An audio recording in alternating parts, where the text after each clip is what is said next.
Center for Development Studies. So thanks very much, Billy.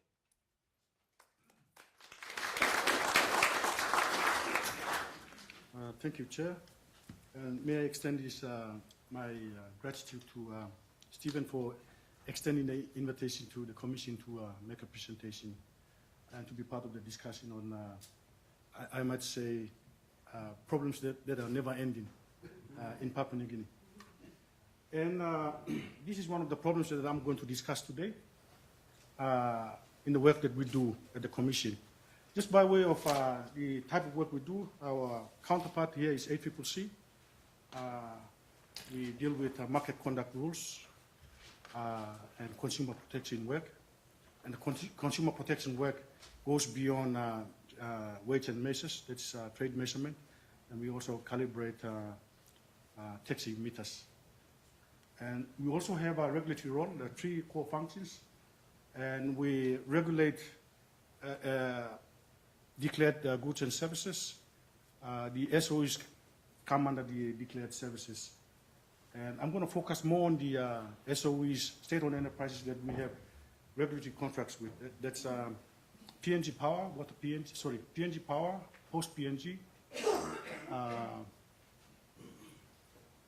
PNG Ports, and MVIL, motor vehicle insurance. How do I operate this?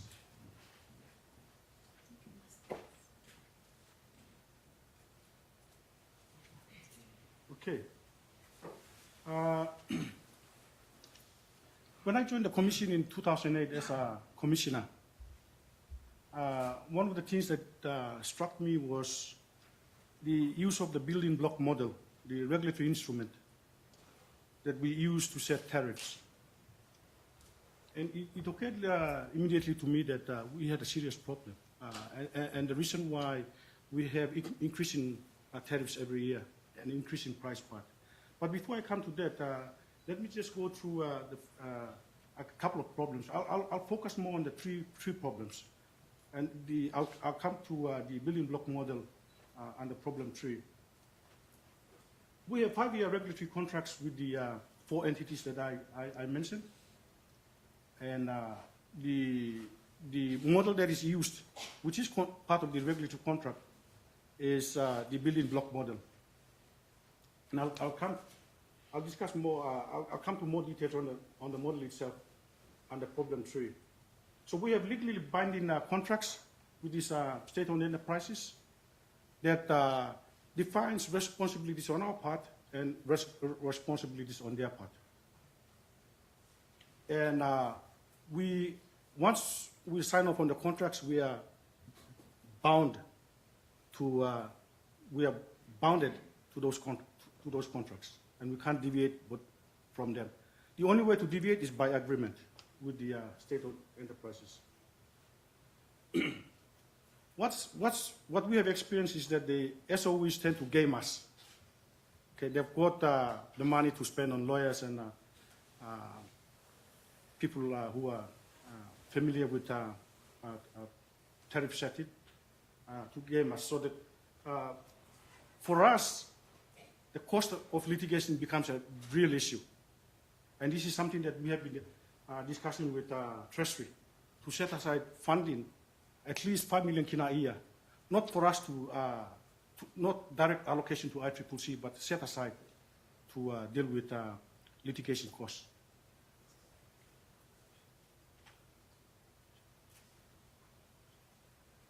As I said, one of the things I realized when I got on the Commission was that it occurred to me that the building block model was not really incentive-based regulation. And something that we discussed with ACCC. I made known to ACCC in our meeting on Tuesday. There's no incentive on the part of the regulated entity to reduce costs. And I'll come to that when I'll show you an example, a hypothetical example on how the tariffs are set. So the incentive is on the regulated entity to continue to increase capital expenditure.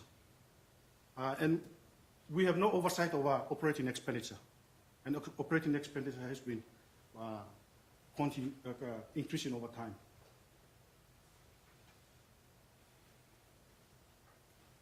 the way the regulatory contracts have been set does not, because the building block model is not incentive based, it does not encourage, the way the contracts are set, does not encourage the regulated entity to become efficient. There's no penalties in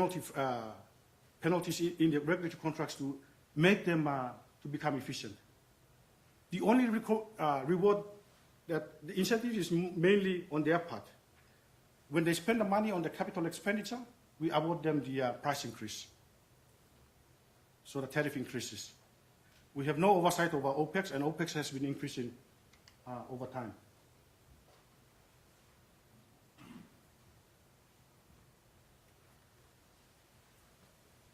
As I said earlier, the building block model does not address the issue of efficiency. The reason why we regulate SOEs is because they are monopolies. They provide essential services which are provided by just themselves. So the question I ask is the building block an incentive-based approach?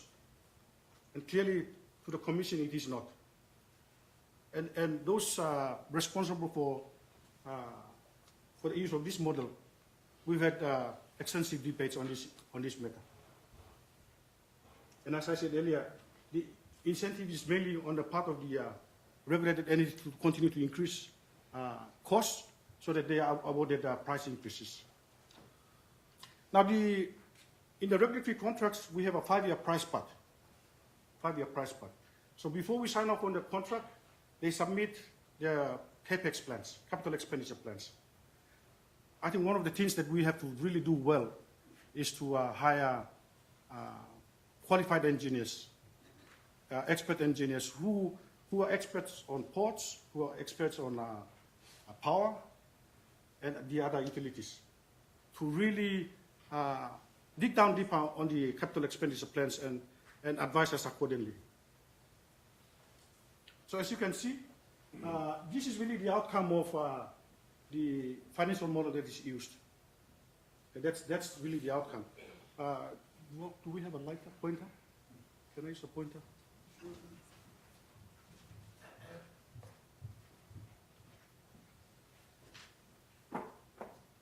Let's go.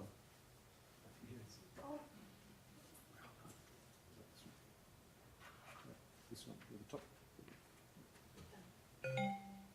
Okay.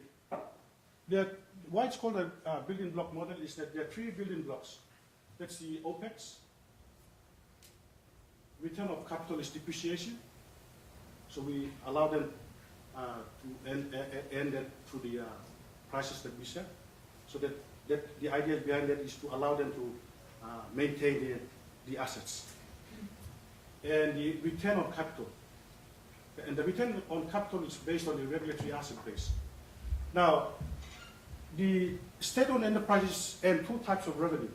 Revenue on the regulated assets and revenue on the non-regulated assets. Now, if you look at some of them, the revenue they generate on the non-regulated assets are far higher than the revenue they earn on the regulated assets. So it makes me wonder why they are not able to find the necessary resources within to do the catch-up work.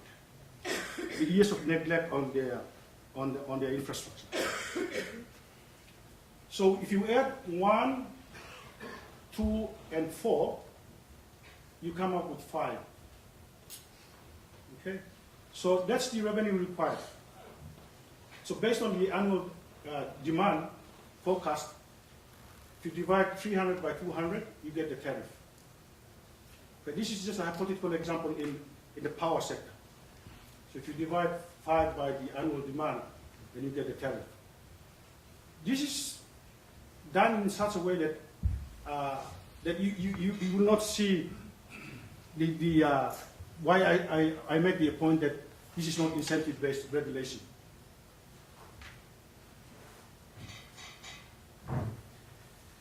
Let's keep this one here. Okay. What I've done in this table is the reproduction of the previous table. What I've done is I've increased the OPEX. I've done what I've done is I've increased the OPEX, but everything else is the same. Notice what's happened to the tariff. So when I became CEO in 2010, one of the first briefs that I received from my technical staff was a brief on PNG Port's tariffs for the coming year. And what struck me was the exponential nature of the increase. So I wrote a comment on the brief and returned it to the staff and tried to and asked him to explain to me why that was the case. And at that time, I was not really fully familiar with this model. Sorry.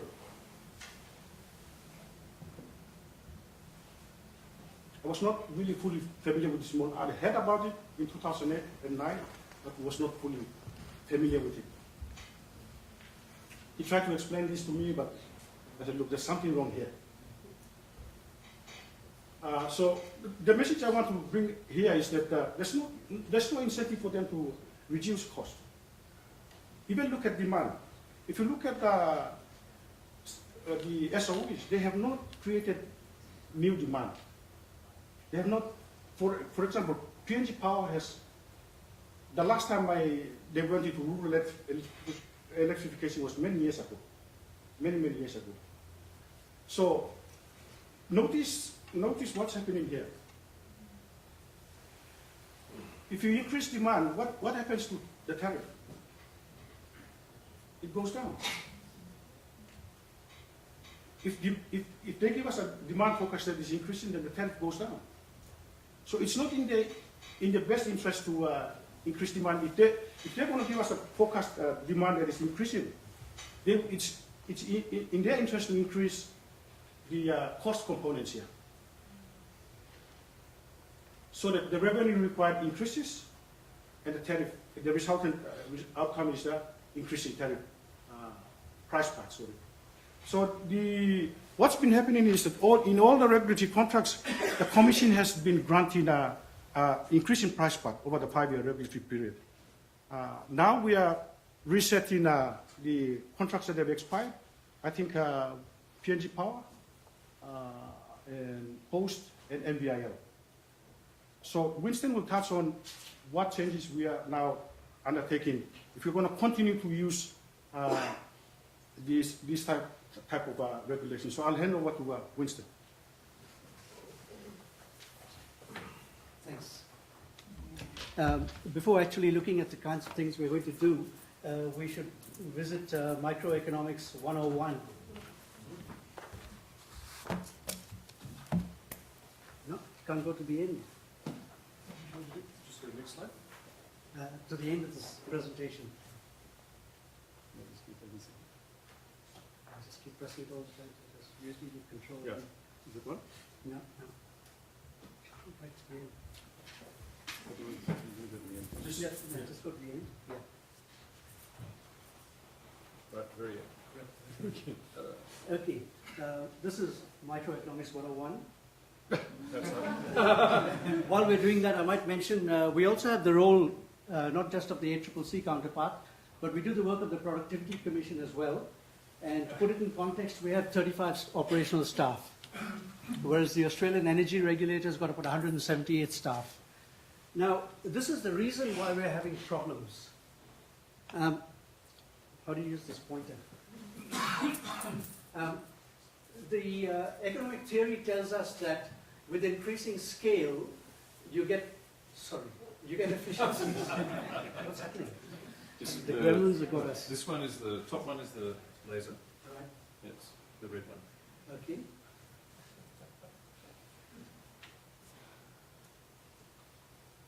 Well, I won't bother the pointer. The blue rectangle tells us that.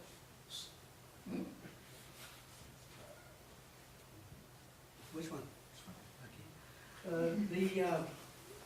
The yellowish rectangle tells us that you reduce the quantities, and that can give you the price increase. That might be a deliberate strategy of monopolies. The efficiency gain in the brownish color, in any case, even in a private monopoly, is transitory. And it's often dissipated among management. But the key point is that whatever efficiency gains you get has a redistributional effect from consumers to suppliers, and it involves a deadweight loss. In SOEs, this problem is much more exacerbated because the limited incentive for efficiency that's there in a private monopoly is just not there in an SOE. They get paid their salaries, they're appointed by ministers, as long as they're in the minister's good books, they know they won't be sacked. As Billy's mentioned earlier, they jack up their capex and opex and they get compensated for it.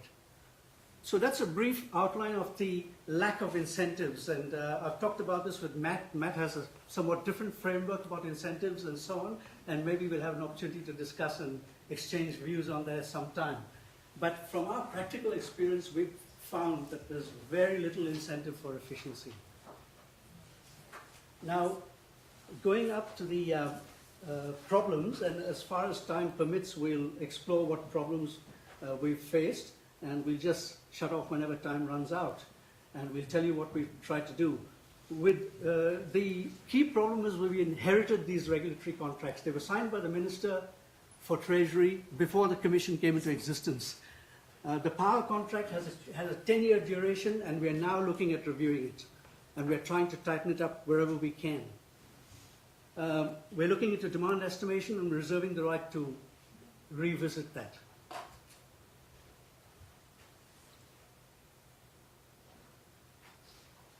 I won't worry about any more graphs, I'll just go to the issues. Keep going. It's taking a long while to go. Keep going. Keep going.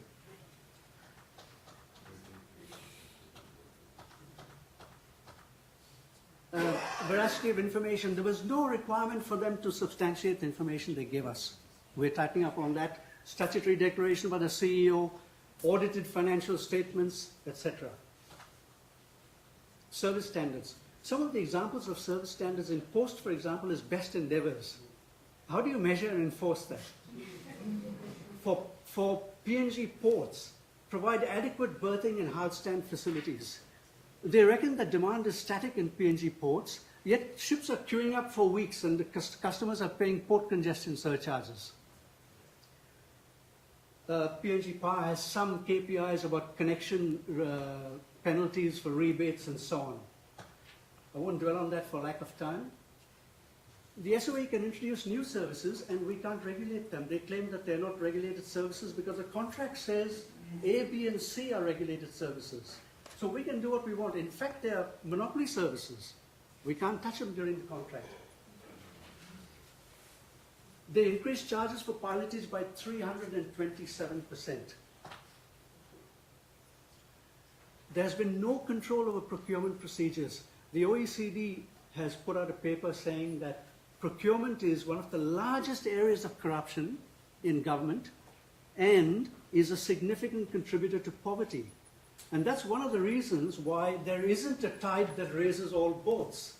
You can't have such a tide with macroeconomic reform and terrific macro figures without effective microeconomic policy. The two are the two sides of the same coin. To get effective development and address poverty, you need both. We're tightening up on this, very strict provisions now in the power contract about procurement. In a couple of days, papers ago, the governor of the Northern Province, Gary Juffa, he complained that previously PNG Power would buy their fuel from the original supplier. The new contract has an intermediary in it. You've got to ask why. When the price of fuel is an IPP price supplied by a government-granted monopoly provider. That's bad enough, and then you interpose an intermediary in the equation. You've got to ask why. We've touched on this before. Concessional loans. We have a water supplier, Edaranu. JICA provided it with a fantastic concessional loan for the Port Moresby sewage upgrade system. I was in Treasury at the time, and we were concerned that the regulatory arrangements, and they're not under a contract, they're under a Price Regulation Act system, which is very similar. There's no reason to adjust the prices and charges that we allow them by reason of the fact that they get a concessional loan. To me, that's double dipping. Now, this building block model that Billy has raised serious concerns about, we're looking at the problems and trying to address them. But it's an incremental approach. And we are throwing open for consideration. We're starting to give it some thought. We don't know the answers to it, and one size won't fit all. But let's look at really root and branch reform. These are all the problems. Desperate situations, desperate remedies, drastic remedies are required. What about looking at things like removing the monopoly? If you're an actual monopoly, you don't need legislative protection. It's almost a Occam's razor kind of thing. Why are they given protection? And the classic theory of monopoly is that anyone wanting your services, they'll have to make the judgment about build or buy, right? And if the monopoly is so inefficient, it's better to put down 2 sets of wires or pipelines or whatever than to pay the monopolist his price. I think my time's run out.